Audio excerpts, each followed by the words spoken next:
ఆంధ్ర తెలంగాణలో తక్కువ ఫీజులతో high quality results ఇస్తున్న ఏకైక సంస్థ తిరుమల్ ఐఏఎస్ ఇన్స్టిట్యూట్. తెలంగాణలో రేషన్ కార్డుదారులకు గుడ్ న్యూస్. దొడ్డు బియ్యం తినడానికి ఇబ్బంది పడి సన్న బియ్యం కొనలేకపోతున్న వారికి ప్రభుత్వం శుభవార్తనందించింది. రేషన్ దుకాణాల్లో సన్న బియ్యం పంపిణీకి రంగం సిద్ధం చేసి ముహూర్తం ఫిక్స్ చేసింది.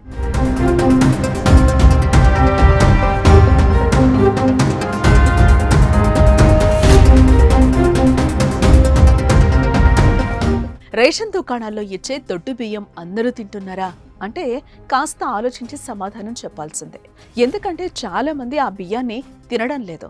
ప్రభుత్వం నిధులు కేటాయించి పేదలకిస్తున్న రేషన్ బియ్యం పేదవారి కడుపు నింపడం పక్కన పెడితే వాటితో వ్యాపారులు గల్లాపెట్టులు గల్గల్మంటున్నాయి. రేషన్ రైస్ పక్కదారి పడుతున్నాయి. సుమారు 60% బియ్యం ప్రజల నుంచి వ్యాపారుల చేతికి వెళ్ళిపోతున్నాయి.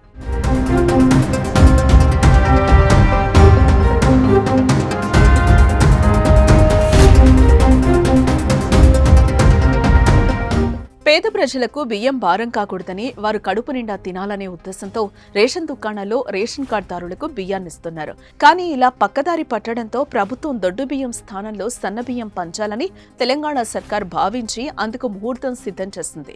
ఈ దసరా నుంచే ఒక్కో సభ్యుడికి 6 కేజీల చొప్పున ఎంత మంది ఉంటే అన్ని 6 కేజీల ఉచిత సన్న బియ్యాన్ని లబ్ధిదారులకు ఇస్తారు. ఏప్రిల్ 1 నుంచి రాష్ట్రంలోని అన్ని రేషన్ షాపుల్లో సన్న బియ్యం ఇవ్వనున్నట్లు పౌర సరఫరాల శాఖ వర్గాలు వెల్లడించాయి.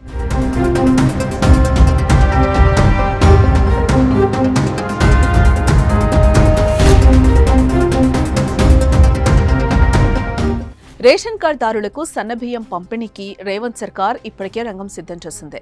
ఈ ఖరీఫ్ సీజన్లో రైతుల నుంచి తెలంగాణ పౌర సరఫరాల శాఖ మొత్తం 53.95 లక్షల టన్నుల వరి ధాన్యాన్ని కొనుగోలు చేసింది.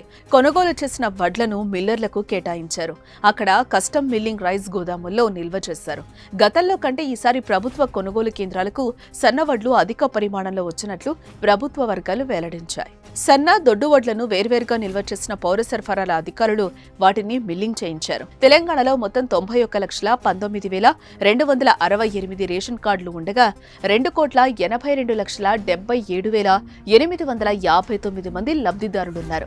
త్వరలో కొత్త రేషన్ కార్డులు పంపిణీ చేయనున్నారు. వారికి కూడా సన్నబియ్యం ఇవ్వనున్నారు. మొత్తంగా 1,10,00,000 మంది రేషన్ కార్డుదారులకు సన్నబియ్యం ఇచ్చేందుకు ప్రభుత్వం కసరత్తు చేస్తోంది. ప్రస్తుతం 4 నెలల కాలానికి సరిపోయే నిల్వలను రాష్ట్రం అందుబాటులో ఉంచింది. ప్రస్తుతం సన్నబియ్యం మార్కెట్లో చుక్కలు చూపిస్తున్నాయి. గత 2 ఏళ్లుగా బియ్యం ధరలు భారీగా పెరిగాయి. ఈ నేపథ్యంలో అవసరానికి బియ్యం కొనే పేదలతో పాటు దొడ్డి బియ్యం తినలేక సన్నబియ్యం కొనేవారికి ఇంటి బడ్జెట్ భారీగా పెరిగిపోతుంది. ఈ నేపథ్యంలో రాష్ట్ర ప్రభుత్వం సన్నబియ్యం పంపిణీకి శ్రీకారం చుట్టడం ప్రజలు ఆనందం వ్యక్తం చేస్తున్నారు.